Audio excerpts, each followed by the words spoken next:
ஏழை எளியோரின் பசி போக்கிய அச்சத பாத்திரமான அம்மா உணவகங்களை எப்படியாவது முடக்கிவிடலாம் என கங்கணம் கட்டிக்கொண்டிருக்கும் விடியா திமுக அரசு தற்போது சென்னை மாநகராட்சி பட்ஜெட்டிலும் அதற்கான நடவடிக்கைகளை எடுத்திருப்பதை அம்பலப்படுத்துகிறது இந்த செய்தி தொகுப்பு. 2021 தேர்தல் முடிவு வந்த அடுத்த நாளே அம்மா உணவகத்தை அடித்து நொறுக்கி அட்டகாசம் செய்தது விடியா திமுக.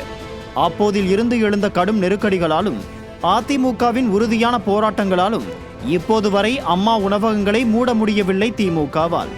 ஆனால் அதை முடக்க பல்வேறு தகிடு தத்தங்களையும் கட்டவிழ்த்து விட்டு கொண்டிருக்கிறது.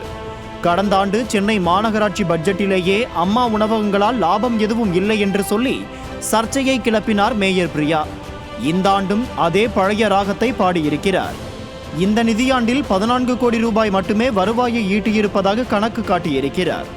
இதுவே ஏழைகளுக்கான மானிய விலையில் உணவு கொடுக்கும் ஒரு திட்டம். அதில் எப்படி லாபம் கிடைக்கும்?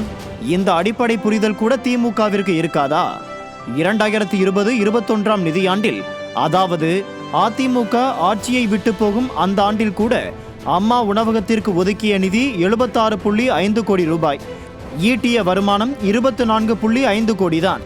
ஆனாலும் கொரோனா உள்ளிட்ட பல்வேறு சூழலில் மக்களுக்கு சோறு போட்டது அம்மா உணவகங்கள் தானே. அப்போது அதிமுக இதில் லாபத்தை பார்க்கவில்லையே. ஆனால் இந்த விடியா திமுக லாபம் இல்லை என்று சப்பை கட்டு கட்டி அம்மா உணவகங்களை மூட பார்க்கிறது. இன்னும் ஒருபடி மேலே போய் 2022-23 நிதியாண்டில் அம்மா உணவகங்களுக்கு உபகரணங்கள் வாங்குவதற்காக சுமார் 22 லட்சம் ரூபாய் ஒதுக்கப்பட்டது. ஆனால் திருத்தப்பட்ட மதிப்பீட்டில் அந்த செலவே இல்லை. அதாவது உபகரணங்களே வாங்கவில்லை. தேவையான வசதிகளை ஏற்படுத்தி கொடுக்காமல் அம்மா உணவகங்கள் எப்படி இயங்கும் என்ற அறிவு கூட இல்லாமல் அட்டூழியம் செய்கிறது விடியா திமுக. ஏற்கனவே அங்கு வேலை செய்து கொண்டிருந்த மகளிர் சுய உதவிக்குழு பெண்களில் 50% வேலை விட்டு அனுப்பி கொடுமைப்படுத்திய திமுக, சமையல் செய்வதற்கு தேவையான பொருட்களை கொடுக்காமல் புறக்கணிப்பது என்று கடுமையான அழுத்தங்களையும் புறக்கணிப்பையும் கொடுத்து கெட்ட பெயரை சம்பாதித்துக் கொண்டிருக்கிறது திமுக.